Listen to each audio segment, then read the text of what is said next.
my dog just went out with my partner for a walk for the first time, just like the two of them. Maybe not the first time, but one of the few times. I was thinking, oh, I hope it goes well. A few minutes into it, I get a call that Jack has parted ways and is running back home to me. So I had to put my stuff down and just run down the road to go collect him, bring him home. Now he's laying under the table. So anyone else have a really anxious dog? Hello, and welcome back to my 4-part wave series painting these waters.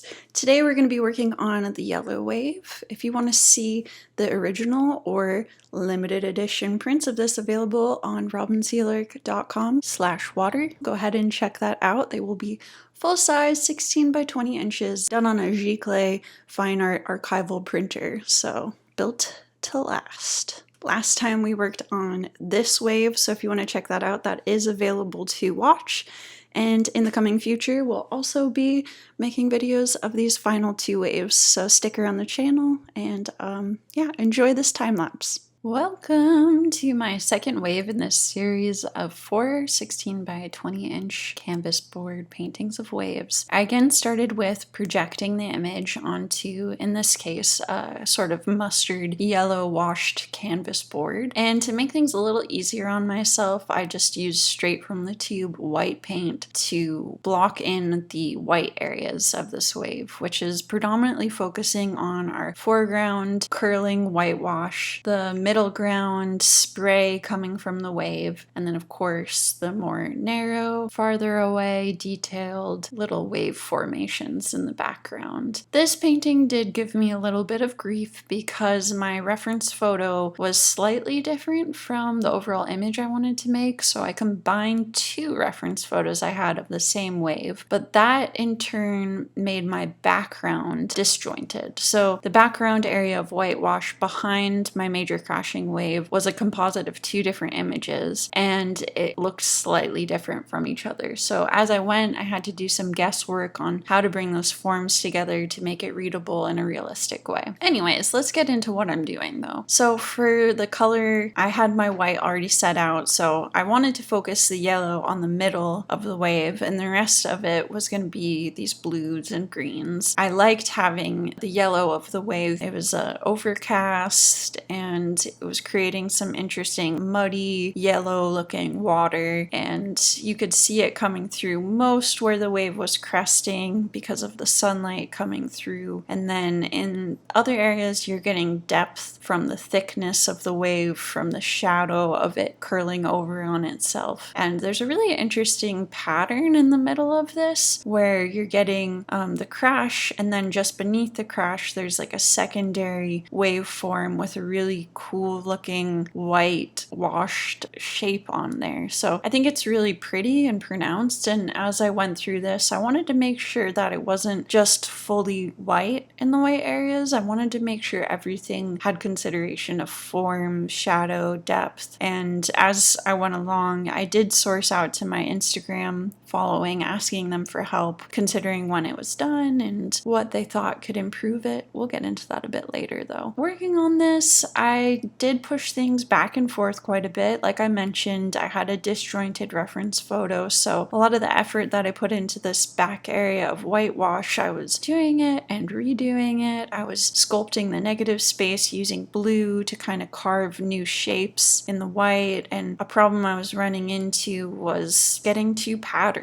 thinking less about the actual way the water was moving and more about assimilating what I thought it looked like. So just thinking about it in terms of like geometric patterns, but not really imagining what a 3-dimensional wave or object is going to be doing, because there is a difference. As I got the color developing, I was able to do more interesting and intricate things with it. I needed to develop the actual shades, the highlights, the shadows, the midtones, but throughout the process I got to do more fun things with reflective qualities of the water to just make things speak a little more. The reference photos I pulled from did have color editing that I'd done, so the colors are a little bit different than what was in the wild. I accentuated them in a manner that I thought was interesting and cool color-wise. One thing I was a little bit sad about as I worked on these 4 different waves was I would set a wash, a general color for the background, and sometimes I would start to miss that background color the more and more I was refining my images. And it's something I struggle with, figuring out where to keep sketchiness and where to develop rendering more. It's my constant push and pull, but I just have a feeling with these that I want to push myself to get better and better, to get more skillful with understanding waveforms and realism as I can. It's a way to keep myself interested, invested, and understanding that I'm making progress. It makes progress feel trackable to me, so that's just kind of where I'm going with it. So something I did I thought was kind of cool is the crashing wave, how it's yellow. I echoed the pattern of that yellow going down through the composition so that it's above and below where that wave is stretching backward, kind of hollowing out in the center to create that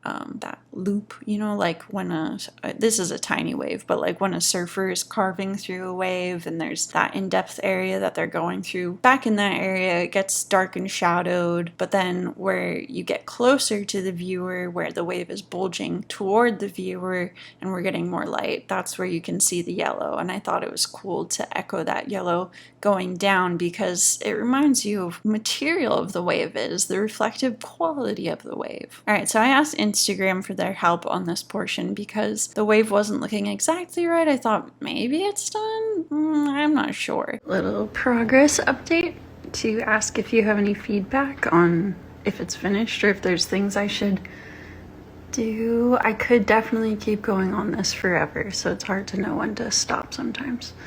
I will varnish it probably, but not until I know it's done. What do you think? Any feedback? And the feedback that I got from people was that it seemed too patterny and less form, like I've kind of discussed. So I decided to keep plugging away at it, just doing my best to figure out how I could improve it. And as you can see, it'll be pushed back and forth, changing, you know, where the white is, where the blue is, what's the negative space. But eventually I did take it back to the projector and get a little bit of help with figuring out how I might fix that form. In the meantime, I'm just finessing. I'm dialing up the interest of the actual waveform and trying to get my colors right. Right now they're kind of blue, and as I went along, I wanted it to be softer. I reached a point as I went through these different paintings where I was really focused on the references, and then I tried to give myself more play. I tried to go into a little intuition and a little creativity and just think what felt right, what seemed fun, what felt artistic for me to be doing. Because you can really get into a technical way of thinking when it comes to realism. You can get really strict about how you're working, and sometimes it's fun to flip into a different part of your brain where you lean on the knowledge that you have to give yourself a little bit more room to trust and do something that is the vision of the artist, do something that is the eyes of the beholder, and not be so focused on just getting accuracy. Okay, so you see a big jump. It looks crazy polka dotted right now, so that is a virtue of putting it under the projector again, because I get a lot of detail and I paint it in and it's dark, so I can't see what I'm doing super well, but I end up making these kind of oversized dots, and that is what leads to the polka dotting. So I do fix that by cleaning it up, by painting the negative space around some of those dots so that they get smaller, painting some of them out entirely, and then like I was saying with some of the trust the process, be an artist part of it, I do just create little soft washes and dry brushing where I just make things lighter, make them a little bit less blue, make it kind of blend it out more, soften it. So right now I am using that projector though to create a little bit more form and sense with what's going on in the background wave formations, and you can also see me painting out some of those dots and just developing the wave in the way I want it to be. Something I really liked about the wave as I created it was I interjected a little tiny bit of orange in spaces. So that's something that can be really fun. Like, you want to dive into the colors you see, but then also you want to enhance it and give the eye things to look at that people might not think are there. You can accentuate things that are more subtle and make them more prominent. I wanted to make sure that the curling part of the wave did look pushed back, so the whites are more gray or dimmed blue, and anything that's really directly in the sunlight is getting the highest values of white. But as you can see in that front whitewash, there's also bits of shadows to try to delineate that there is some curvature and movement, and it's not just one flat plane. As part of the fun and complicated part of making these waves is you have to very sensitively finesse certain colors to give the appearance of form.